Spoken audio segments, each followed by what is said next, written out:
Hello పిల్లలు, పదండి పదండి, ఈరోజు కథ ఏంటో తెలుసుకుందాం. ఒక చల్లని క్రిస్మస్ సాయంత్రం చుట్టూ మంచు నెమ్మదిగా పడుతూ ఉంది. అక్కడే ఒక చిన్న స్నోమెన్ నిలబడి ఆకాశం వైపు చూస్తూ ఉంటుంది.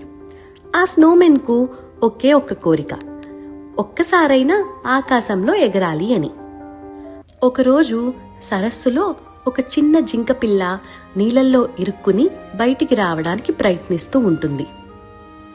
అది చూసిన స్నోమెన్ వెంటనే ముందుకు వచ్చి తన చేతులతో ఆ జింక పిల్లను నెమ్మదిగా లాగి నీళ్ళ నుంచి బయటకు తీసుకొస్తుంది. ఇదంతా ఆకాశం నుంచి గమనిస్తున్న క్రిస్మస్ తాత స్నోమెన్ మంచి మనసు చూసి ఎలా అయినా దాని కోరిక నెరవేర్చాలి అని అనుకుంటారు. వెంటనే స్నోమెన్ దగ్గరకు వచ్చి తన మాయను ఉపయోగిస్తారు. ఒక్కసారిగా స్నోమెన్ తేలికగా మారి గాలిలోకి ఎగరడం మొదలు పెడుతుంది. స్నోమెన్ కళ్ళు ఆనందంతో మెరిసిపోతాయి. ఆ రాత్రంతా క్రిస్మస్ తాతతో కలిసి నక్షత్రాల మధ్య, మేఘాలపైన, ఆకాశంలో అటూ ఇటూ విహరిస్తూ ఎగురుతూ ఉంటుంది. స్నోమెన్ కల అలా ఎంతో ఆనందంగా నిజమవుతుంది. Please like, share and subscribe. Hello పిల్లలు, పదండి పదండి, ఈరోజు కథ ఏంటో తెలుసుకుందాం. క్రిస్మస్ పండుగ రానే వచ్చింది. గ్రామం అంతా పండుగ వాతావరణం మొదలైంది. క్రిస్మస్ తాత తన ఇంట్లో తన చిన్న చిన్న సహాయకులతో కలిసి బహుమతులు సర్దుకుంటున్నారు. అప్పుడే ఒక విషయం గుర్తొచ్చింది. తాతగారికి తన మాయాగంట కనిపించలేదు. ఆ గంట లేకపోతే మాయారథం ఆకాశంలోకి ఎగరదు. అందరూ ఆందోళనగా వెతకడం మొదలుపెట్టారు. ఒకరు బూట్ల దగ్గర చూశారు, ఒకరు టేబుల్ మీద చూశారు, ఇంకొకరు చెట్టు దగ్గర చూశారు. కానీ గంట మాత్రం కనిపించలేదు. అప్పుడే అందరూ కలిసి బయట మంచులో వెతకడం మొదలుపెట్టారు. ఇంతలో మంచులో మెరిసేదేదో రెయిన్డీర్ గమనించింది. అందరూ పరిగెత్తుకుంటూ వెళ్లి మంచును తవ్వి చూశారు. అక్కడే ఉంది బంగారు మాయాగంట. అందరూ ఆనందంతో కేకలు వేశారు. క్రిస్మస్ తాత కూడా సంతోషంగా నవ్వేశారు. గంట మోగగానే మాయారథం వెలుగులతో మెరిసిపోయింది. Please like, share and subscribe. Hello పిల్లలు, పదండి పదండి, ఈరోజు కథ ఏంటో తెలుసుకుందాం. అది ఒక చల్లని క్రిస్మస్ ఉదయం. చుట్టూ మంచు పడుతోంది. రెయిన్డీర్స్ మరియు క్రిస్మస్ తాత చిట్టి సహాయకులు అందరూ హడావుడిగా ఉన్నారు. కానీ ఒక్కరు మాత్రం ఇంకా నిద్రలోనే ఉన్నారు. అదే మన క్రిస్మస్ తాత. తెల్లవారిన క్రిస్మస్ తాత ఇంకా నిద్రపోతూనే ఉన్నారు. అది చూసిన రెయిన్డీర్స్ మరియు చిట్టి సహాయకులు క్రిస్మస్ తాతని లేపడానికి ప్రయత్నించారు. కానీ క్రిస్మస్ తాత మాత్రం లేవలేదు. అప్పుడే చిట్టి సహాయకులకు ఒక మంచి ఐడియా వచ్చింది. వాళ్ళు బయటకు వెళ్లి గట్టిగట్టిగా గంటలు మోగించడం మొదలుపెట్టారు. ఆ శబ్దానికి క్రిస్మస్ తాత ఒక్కసారిగా ఉలిక్కిపడి లేచారు. ఓహో, ఆలస్యమైపోయిందా అని అనుకుంటూ తన టోపీ సరిచేసుకుని హడావిడిగా బయటికి వచ్చారు. అంతే, క్రిస్మస్ తాత తన మాయారథంలో కూర్చుని బహుమతులతో నిండిన సంచిని తీసుకుని పిల్లలకు పంచడానికి ఆకాశంలోకి బయలుదేరారు. మేరీ క్రిస్మస్ అంటూ అందరూ కేకలు వేయడం మొదలుపెట్టారు. Please like, share and subscribe. Hello పిల్లలు, పదండి పదండి, ఈరోజు కథ ఏంటో తెలుసుకుందాం. క్రిస్మస్ వాతావరణం మొదలైంది. చుట్టూ మంచు పడుతోంది. అక్కడ క్రిస్మస్ తాత తన చిన్న చిన్న సహాయకులతో కలిసి మాయారథం దగ్గర సిద్ధమవుతున్నారు. బయట మంచులో రెయిన్డీర్స్ ఒక్కొక్కటిగా పరిగెడుతూ ఆకాశంలోకి ఎగరడానికి ప్రయత్నిస్తున్నారు. అక్కడే వాళ్ళని చూస్తూ ఉంది ఒక చిన్న రెయిన్డీర్. అదే రూడీ. కానీ రూడీకి ఒక ప్రత్యేకత ఉంది. దాని ముక్కు అప్పుడప్పుడు మెరుస్తూ ఉంటుంది. ఆ రోజు రాత్రి అందరూ కలిసి మాయారథంలోకి ఎక్కి ఆకాశంలోకి వెళ్లారు. కొంత దూరం ప్రయాణించాక మాయారథాన్ని మబ్బులు కప్పేశాయి. వారికి దారి కనిపించలేదు. అందరూ కాస్త భయపడ్డారు. అప్పుడే రూడీ ముక్కు మెరిసింది. క్రిస్మస్ తాత ఆనందంతో, రూడీ, నువ్వే మాకు దారి చూపించాలి అన్నారు. రూడీ ఆనందంతో మాయారథానికి దారి చూపించింది. ఆ వెలుగుతో మాయారథం సురక్షితంగా ముందుకు సాగింది. అలా ఆ చిన్న రూడీ క్రిస్మస్ను కాపాడింది. అందరూ కలిసి పిల్లలకు బహుమతులు పంచారు. Merry Christmas!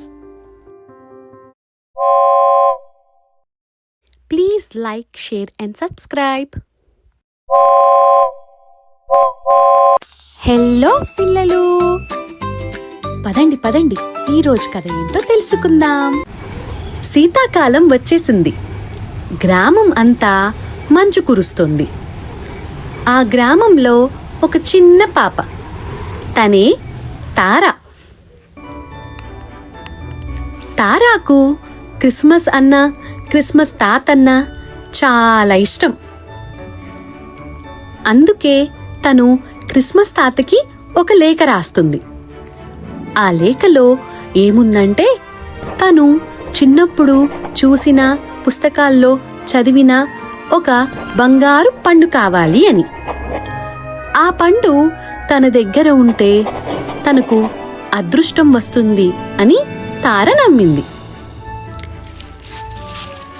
లేఖ పూర్తవగానే తార బయటకు వచ్చి ఆ లేఖని తన ఇంటి కిటికీ వద్ద పెడుతుంది. క్రిస్మస్ తాత వచ్చి ఆ లేఖ చదువుతారనే ఆశతో. కానీ అకస్మాత్తుగా పెద్ద గాలి వీచి ఆ లేఖ ఎగిరిపోతుంది. తార పట్టుకుందామని ప్రయత్నించినా ఆ లేఖ వేగంగా ఎగిరిపోతుంది. అప్పుడే అటుగా వచ్చిన ఒక చిట్టి ఉడత కొమ్మపై వాలున్న ఆ లేఖని చూస్తుంది. విషయం అర్థం చేసుకున్న ఆ చిట్టి ఉడత ఎలా అయినా ఆ లేఖని క్రిస్మస్ తాత వద్దకు చేర్చాలని అనుకుంటుంది. అలా అది రాత్రంతా మంచులో పరిగెడుతూ చివరకు క్రిస్మస్ తాత ఇంటికి చేరుకుంటుంది. కథ మొత్తం విన్న క్రిస్మస్ తాత ఆ చిట్టి ఉడతకు ఒక బంగారు పండు ఇచ్చి దాన్ని తారకు ఇవ్వు అని చెప్తారు. మరుసటి రోజు ఉదయం ఆ చిట్టి ఉడత కొమ్మపై తార కోసం ఎదురు చూస్తూ ఉంటుంది. తార రాగానే ఆ బంగారు పండుని తారకు ఇస్తుంది. అది అందుకున్న తార చాలా సంతోషించి ఆ చిట్టి ఉడతకు ధన్యవాదాలు చెప్తుంది. Please like, share and subscribe. Hello పిల్లలు, పదండి పదండి, ఈరోజు కథ ఏంటో తెలుసుకుందాం. గ్రామం అంతా క్రిస్మస్ వాతావరణం మొదలైంది. చుట్టూ మంచు కురుస్తోంది. ఆ గ్రామంలో ఒక చిన్న బాబు, తనే జాన్. జాన్కు చిన్నప్పటి నుంచి ఒక కోరిక. ఒక్కసారైనా క్రిస్మస్ తాత మాయారథం చూడాలి అని. ఒకరోజు రాత్రి మంచు పడుతున్న సమయంలో జాన్ బయటకు వస్తాడు. అలా నడుస్తూ ఉండగా చంద్రకాంతిలో అకస్మాత్తుగా అతనికి క్రిస్మస్ తాత మాయారథం కనిపిస్తుంది. ఎవరికీ తెలియకుండా ఒక చెట్టు చాటు నుండి క్రిస్మస్ తాతను మరియు మాయారథాన్ని జాన్ చూస్తాడు. అలా చూసిన జాన్కి ఒక ఆశ పుడుతుంది. ఎలా అయినా ఆ మాయారథం ఎక్కాలి అని. ఇదే నా అవకాశం అనుకుని ఎవరూ చూడకుండా మాయారథంలోకి ఎక్కి కూర్చుంటాడు. ఆ మాయారథం ఆకాశంలోకి ఎగురుతుంది. కానీ క్రిస్మస్ తాతకు రథంలో జాన్ ఉన్నాడని తెలియదు. కొద్ది దూరం ప్రయాణించాక క్రిస్మస్ తాత జాన్ను గమనిస్తారు. ఆయనకి ఆశ్చర్యం అనిపించినా ఏమీ అనకుండా చిరునవ్వుతో, "ఈ రాత్రి నాకు సహాయం చేస్తావా?" అని అడుగుతారు. సంతోషంగా ఒప్పుకున్న జాన్ తాతతో కలిసి రాత్రంతా ఆకాశంలో ప్రయాణం చేస్తాడు. వాళ్ళిద్దరూ చిన్నపిల్లల ఇళ్ల దగ్గరికి వెళ్లి నిశ్శబ్దంగా గిఫ్ట్లు పెట్టేస్తారు. ఒక ఇంటి దగ్గర ఒక పాప నిద్రలో ఉన్నప్పుడు క్రిస్మస్ తాత మెల్లగా ఒక టెడ్డీ బేర్ని ఆమె పక్కన పెట్టడం చూసి జాన్ ఆశ్చర్యపోతాడు. క్రిస్మస్ తాతకు ఎంత మంచి మనసుంది అని జాన్ ఆశ్చర్యంగా చూస్తాడు. ఇలా రాత్రంతా తిరిగిన తర్వాత జాన్ తన ఇంటికి చేరుకుంటాడు. తన గదిలోకి వెళ్లిన జాన్ తన మంచంపై ఒక మెరిసే బంగారు గంట అక్కడ ఉండటం చూస్తాడు. అప్పుడు జాన్, "ఈ రాత్రి నా జీవితంలో ఎప్పటికీ మర్చిపోలేను. ఇదంతా క్రిస్మస్ తాత మాయ" అని చిరునవ్వు నవ్వుతాడు. Please like, share and subscribe. Hello పిల్లలు, పదండి పదండి, ఈ రోజు కథ ఏంటో తెలుసుకుందాం. క్రిస్మస్ వాతావరణం మొదలైంది. గ్రామం అంతా మంచుతో తెల్లగా మారిపోయింది. అదే సమయంలో క్రిస్మస్ తాత తన ఇంట్లో తన చిట్టి సహాయకులతో అందరికీ బహుమతులు సర్దుతున్నారు. అంతలో బయటికి వచ్చిన క్రిస్మస్ తాత మంచులో ఒక చిన్న పక్షి పడి ఉండటం గమనిస్తారు. అది చలికి వణుకుతూ సహాయం కోసం ఎదురు చూస్తోంది. వెంటనే క్రిస్మస్ తాత ఆ పక్షిని మృదువుగా తన చేతుల్లోకి తీసుకుని తన ఇంటికి తీసుకువెళ్తారు. ఇంట్లో ఉన్న ఆ చిన్న సహాయకులందరూ కూడా ఆ పక్షిని ప్రేమగా చూసుకుంటారు. దానికి మంచి ఆహారం పెడతారు. విశ్రాంతి తీసుకునేందుకు ఒక చిన్న అందమైన పక్షి గూడు కూడా తయారు చేస్తారు. కొన్ని రోజుల తర్వాత ఆ పక్షి తిరిగి బలం పొందుతుంది. తన రెక్కలను కదిలిస్తూ మళ్ళీ ఎగరడం మొదలుపెడుతుంది. అంతలో క్రిస్మస్ రాత్రి వచ్చేసింది. క్రిస్మస్ తాత తన మాయారథం మీద పిల్లలకి బహుమతులు పంచేందుకు బయలుదేరుతారు.